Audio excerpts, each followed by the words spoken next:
میں مجیب الحسن اور خوش آمدید کہتا ہوں اپنی اس یوٹیوب کے چینل پر۔ امید کرتا ہوں آپ سب خیریت کے ساتھ ہوں گے، ہنستے مسکراتے اپنی زندگی کو گزار رہے ہوں گے۔ انسان جب صحت مند ہوتا ہے تو وہ اپنی زندگی کی قدر نہیں کرتا، جب وہ بڑھاپے میں پہنچ جاتا ہے تو اسے اپنی جوانی کی بھی قدر تب ہی آتی ہے اور اپنی صحت مند زندگی کی قدر بھی تب ہی آتی ہے۔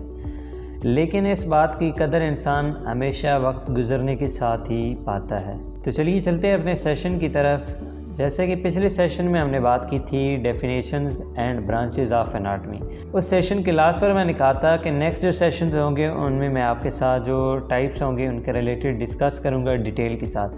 تو آج کا جو یہ سیشن ہے اس میں ہم جو پہلی 3 ٹائپس ہیں جس میں گراس اناٹمی، ہسٹالوجی اور ریجنل اناٹمی کے ریلیٹڈ ہم ڈسکس کریں گے۔ اب یہ جو ڈیفینیشنز ہوں گی ان ٹائپس کی وہ میں انگلش اردو دونوں میں آپ کے ساتھ شیئر کیا کروں گا، کیونکہ جو اسٹوڈنٹ انگلش کے ریلیٹڈ ہوں گے ان کے لیے وہ آ جائے گا، جو اردو والے ہوں گے ان کے لیے اردو میں سمجھ آنا آسان ہوگا۔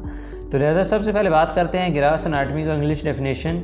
It is the branch of anatomy in which the shape, texture, structure, size and volume of the various organs and structure of the body can be assessed by visual observations without the aid of any instrument or machines۔ یہ anatomy کی وہ شاخ ہے جس میں کسی آلہ یا مشین کی مدد کے بغیر جسم کے مختلف اعضاء اور ساختوں کو صرف آنکھوں کی مدد سے دیکھ کر اس کی وضاحت، بناوٹ، ساخت، سائز اور حجم کے بارے میں اندازہ کیا جا سکتا ہے۔ جیسا کہ انگلش میں بھی ڈیفینیشن میں نے آپ کے ساتھ شیئر کیا اور اردو میں بھی اس کی ساتھ تشریح کر دی ہے۔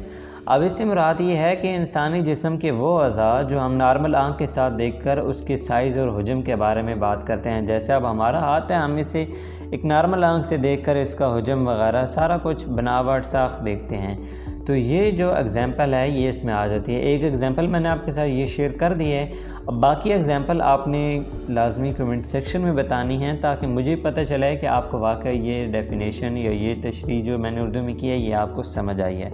دوسرے پہ بات آ جاتی ہے یہاں پہ ہسٹالوجی کی۔ ہسٹالوجی دوسرے نمبر پہ برانچ آ جاتی ہے اناٹمی کی۔ اس میں کہتے ہیں it is the branch of anatomy in which the tissue cells of different organs of the human body are studied very closely through a microscope. یہ اناٹمی کی وہ شاخ ہے جس میں جسم انسانی کی مختلف اعضاء کی بافتوں کے خلیات کا مطالعہ خوردبین کے ذریعے نہایت باریک بینی سے کیا جاتا ہے۔ اب خوردبین کہتے ہیں مائکروسکوپ کو۔ مائکروسکوپ کا زیادہ تر استعمال لیبارٹریز میں ہو رہا ہوتا ہے۔ اب لیبارٹریز میں ہی ہم ہسٹالوجی کے ریلیٹڈ بات کرتے ہیں۔ یہ جب ہم سیکنڈ ایئر کی بک کو ریڈ کریں گے تو اس میں باقاعدہ ہسٹوپیتھالوجی کے ریلیٹڈ جب بات کریں گے تب میں آپ کے ساتھ شیئر کروں گا، لیکن ابھی جرنل جو ڈیفینیشن ہے ہسٹالوجی کی وہ یہاں پہ میں نے بتا دی ہے۔ اس میں بیسیکلی جو ٹیشوز ہوتے ہیں، سیلز ہوتے ہیں، ان کے ریلیٹڈ بات کی جاتی ہے۔ وہ نارمل آنکھ سے تو ہم نہیں دیکھ سکتے، تو اس کے لیے مائکروسکوپک آئی جو ہوتی ہے وہ ہمیں استعمال کرنی پڑتی ہے، مطلب مائکروسکوپ کے ذریعے ہم کسی چیز کو دیکھ سکتے ہیں اس سے، کیونکہ وہ بہت ہی چھوٹی ہوتی ہے، اتنی چھوٹی کہ نارمل آنکھ کے ساتھ ہم اسے نہیں دیکھ سکتے۔ تیسرے پہ ہماری ڈیفینیشن آ جاتی ہے regional anatomy. It is the branch of anatomy that deal with the interrelationship of various organs and structures located in different parts of the human body۔ یہ اناٹمی کی وہ شاخ ہے جس میں جسم انسانی کے مختلف حصوں میں واقع مختلف اعضاء اور ساختوں کے آپس میں تعلق کے بارے میں معلومات حاصل کی جاتی ہیں۔ اب اس سے مراد یہ آ جاتی ہے کہ انسانی جسم کے اندر جو آرگنز ہیں وہ جس جگہ پائے جاتے ہیں ان کا آپس میں جو تعلق ہوتا ہے، جیسے اگر ہارٹ کی بات کی جائے، لنگس کی بات کی جائے، یہ سارے کس چیز کے ساتھ کنیکٹڈ ہو رہے ہیں؟ برین کے ساتھ، مائنڈ کے ساتھ یہ کنیکٹ ہو رہے ہیں، تو ان چیزوں کو ہم ریجنل اناٹمی کہتے ہیں۔ اگر کوئی اور مزید ایگزامپل آپ کہتے ہیں تو وہ بھی میں پھر شیئر کر دوں گا، لیکن جو جرنلی ایگزامپل آ جاتی ہے، جو آسان ایگزامپل آ جاتی ہے فرسٹ ایئر کے اسٹوڈنٹ کے لیے، وہ یہی آ جاتی ہیں۔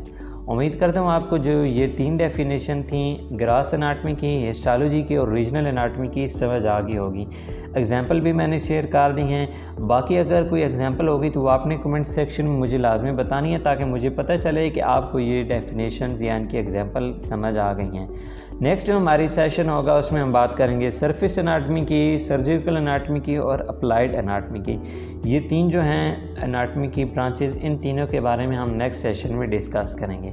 آج کی جو یہ 3 تھیں اور اگلی 3 ہو جائیں گی، ٹوٹل 6 ہو جائیں گی اور ٹوٹل ان کی تعداد 15 ہیں۔ امید کرتا ہوں آپ کو جو یہ سیشن چل رہا ہے یہ کافی زیادہ پسند آ رہا ہوگا۔ اس چینل پر میڈیکل کے علاوہ موٹیویشنل ویڈیوز بھی آپ کو ملتی رہتی ہیں، کمیونیکیشن سکل کے بارے میں بھی ویڈیوز ملتی رہتی ہیں، لازمی آپ نے اس چینل کو سبسکرائب کر لینا ہے۔ کوئی بھی آپ کو میڈیکل کا فرینڈ ہو یا کوئی بھی فیملی ممبر ہو تو اس کو لازمی اس چینل کے بارے میں بتانا تاکہ جلد سے جلد ہمارا یہ چینل گرو ہو جائے۔ ملتے ہیں نیکسٹ سیشن میں اسی کے ساتھ ہی۔ دس از مجیب سائننگ آف۔ اللہ حافظ۔